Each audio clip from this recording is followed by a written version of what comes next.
Buenos días a todos los presentes. Mi nombre es Marcia Mesa Blanco, médico residente del tercer año de la especialidad de anestesiología. El tema de hoy tiene por título Importancia de la evaluación preanestésica.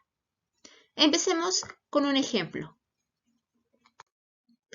Carlos presentó un dolor abdominal el día de hoy. Acude al servicio de emergencia del hospital más cercano.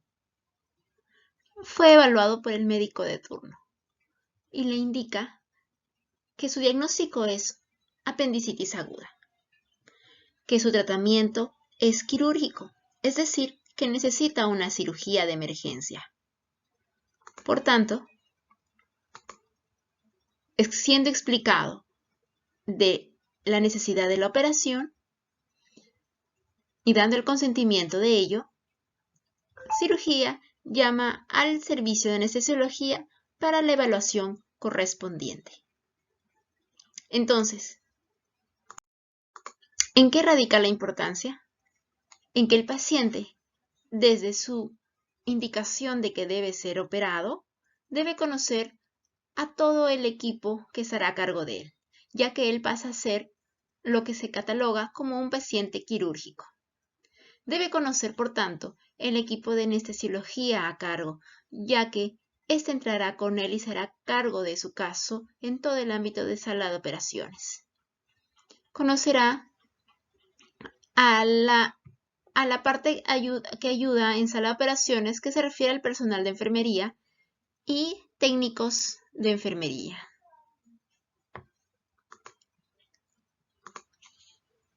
Realizando una buena evaluación preanestésica, tendremos como consecuencia que disminuirá la estancia hospitalaria. Habrá menos días de hospitalización que posiblemente requiera el paciente. Se disminuirá las cancelaciones quirúrgicas. ¿A qué se refiere? A que si se realiza de una mejor manera la evaluación preanestésica, entonces habrán menos cancelaciones de las operaciones. Y por último, y una de los más importantes, es que se disminuirá la tasa de fallecimientos de pacientes en todo el ámbito quirúrgico. Por tanto, la valoración preoperatoria realizada por el servicio de anestesiología comprenderá un proceso de valoración clínica, tanto del estado físico, tanto del estado clínico y hasta psicológico del paciente.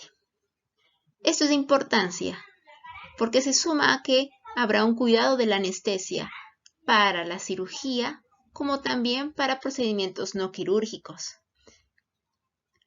¿A qué se refiere? A que no toda cirugía, a que no todo procedimiento que no sea quirúrgico requerirá anestesia. Es decir, habrán procedimientos que como la toma de tomografía o resonancia magnética, que se necesitará el apoyo del anestesiólogo para brindar sedaciones. Muy posible en casos especiales. Y por último, la formulación de un plan específico perioperatorio dependerá mucho de la base. ¿Cuál es la evaluación preanestésica?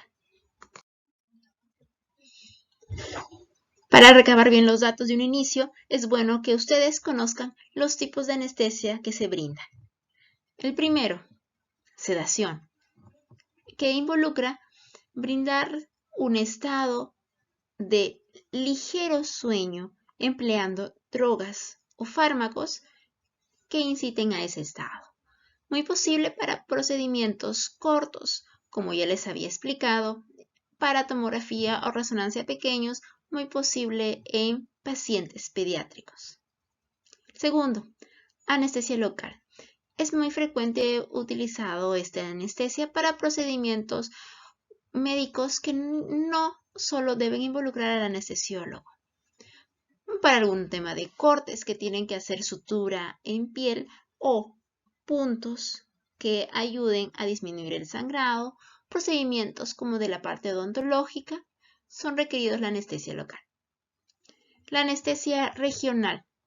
Muchas veces haciendo este tipo de procedimiento para pacientes gestantes que indican su cesárea muchas veces de antemano, que significa la colocación de un anestésico local puede ser a nivel del espacio subdural como que también en el espacio subaranoideo. Para que esto sea entendible, significa que nosotros evaluamos todo el rango de la columna vertebral y se colocará un anestésico local en partes de la médula espinal en la cual no implican complicaciones. Y por último, la anestesia general. Esto es muy conocido por quizás por la mayor de población, ya que en términos simples indican el te hacen dormir, pero no siempre debe entenderse de esa manera.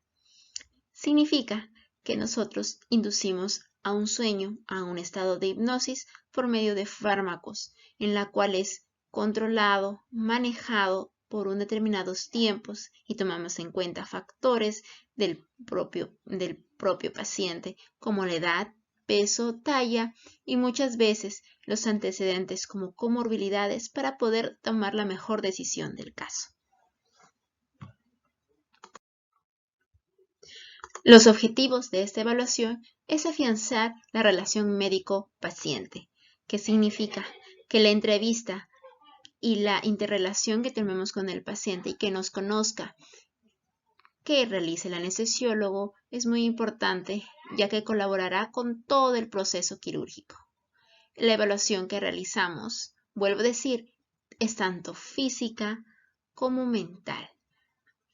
Y esto es muy importante, ya que la ansiedad está muy presente en casi toda la población quirúrgica, ya que muchos de ellos es su primera cirugía y siempre hay un estrés o unas dudas de lo que va a pasar, qué se hará durante la cirugía, cómo será la anestesia.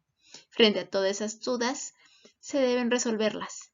Pero nosotros, para poder mejorar la colaboración, indicamos ciertos medicamentos, lo que llamamos la premedicación. Como primer punto, ¿qué datos nos importa en la entrevista? Lo primero que preguntamos es, ¿cuántas horas llevas de ayuno? Es muy importante que el paciente nos explique a qué hora fue lo último que comió, qué consistencia tuvo la última comida. No es lo mismo que una comida sólida, dura, que uno que a último tomó agua o ciertos líquidos como leche o, en caso de los niños, fórmulas maternizadas. La hora y el tipo de alimento será distinto para cierto grupo etario, como también la indicación quirúrgica. Las enfermedades existentes ya del paciente.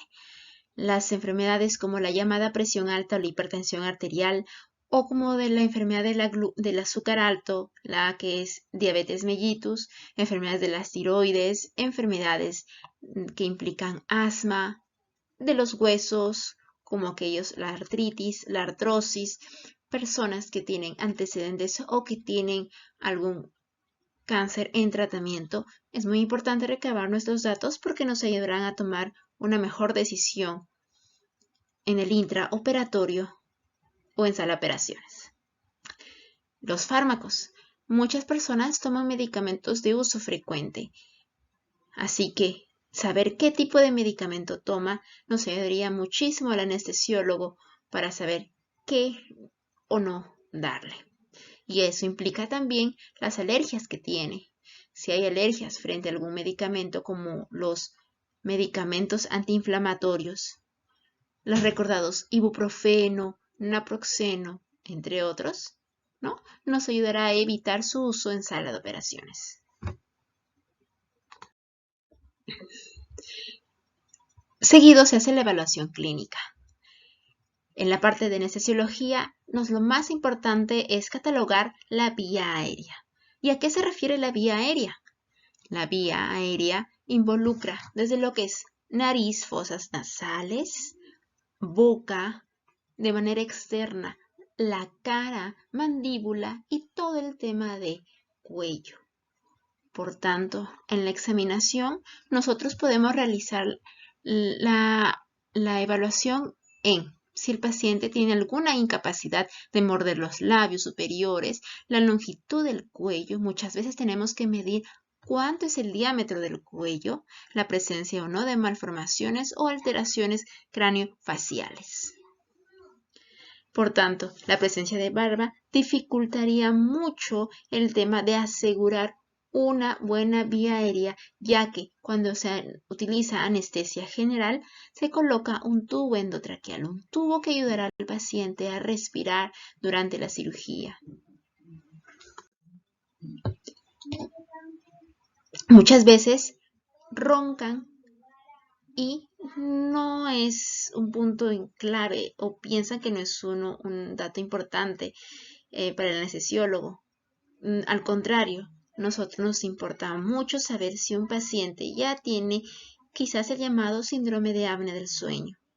Entonces, el cómo respira cuando este paciente está dormido nos involucra mucho ya poder saber si ya tiene una vía aérea con alguna obstrucción de larga data, ¿no? Y que posiblemente eso también hace que tenga comorbilidades como la inestabilidad hemodinámica. Por último, toda la evaluación involucra que tengamos en cuenta las pruebas preoperatorias, los llamados análisis prequirúrgicos, para poder hacer solo un ente y poder tener en cuenta también el consentimiento firmado de todo lo ya explicado y que dé pase para dicha intervención. En este caso, realizar el procedimiento de anestesiología. En la premedicación se vuelve a reiterar que lo más importante para ustedes es el miedo. ¿Qué va a pasar? ¿Habrá algunas complicaciones? Todas las dudas se deben resolver antes de la cirugía. Muchas veces indicamos unas drogas como parte de la premedicación con el fin de que reduzcan síntomas que producen el miedo, como lo que son muchas veces palpitaciones, dolor en el pecho o a veces un dolor exagerado más de lo que ya de por sí el paciente tiene. Si no es una cirugía de emergencia, si fuese una cirugía programada, ¿qué indicaciones o qué recomendaciones tendrías para el día que te vas a operar? Tienes que tomar en cuenta que los días antes de tu operación tienes que realizar una carpeta con toda la documentación y llevar para no tener apuros a última hora. Cuando llegues a sala de operaciones, si siguen habiendo esas dudas, encontrarás a todo el equipo que estará a cargo tuyo, médicos, tanto cirujanos, anestesiólogos, que podrán resolver tus dudas sobre este proceso. Debes llevar desde el inicio ropa cómoda, porque según como sea la operación, si la intervención tiene que llevarse a nivel de lo que es cabeza o tórax, tratar de que tus prendas sean abotonadas de la parte de adelante para que sean fácilmente retiradas. Evita ir maquillada o el uso de algunas cremas hidratantes. Esto nos involucra mucho a nosotros, ya que nosotros jugamos, como les expliqué, vía aérea o el tema de cara. No queremos que nada dañe al paciente. No usar moños de cabeza ni algún material punzocortante, ni tampoco a nivel de boca, a nivel de lengua, como los famosos piercing. No lleves esmalte en las uñas, ya que nosotros, aunque no lo creas, nosotros evaluamos los mismos dedos para saber cuánto llenado capilar o cuánto rojito se forma en la parte distal. Y por último, si utilizas algún prótesis a nivel de lo que son dientes, retíralos antes de que ingreses a la sala de operaciones y dárselos a un familiar a cargo. Al término de la cirugía, inmediatamente después de la operación estarás despertando. Y, como ya se te había explicado, trata de colaborar con todo el personal de salud. En esas condiciones de recién estar operado, trata de no hacer movimiento. Ya se te estará dando dichas indicaciones. Con esto, te recomendamos seguir estrictamente todas las recomendaciones en el postoperatorio, porque el fin es la mejora del propio paciente. Esto es todo. Muchas gracias por su atención. Hasta la próxima.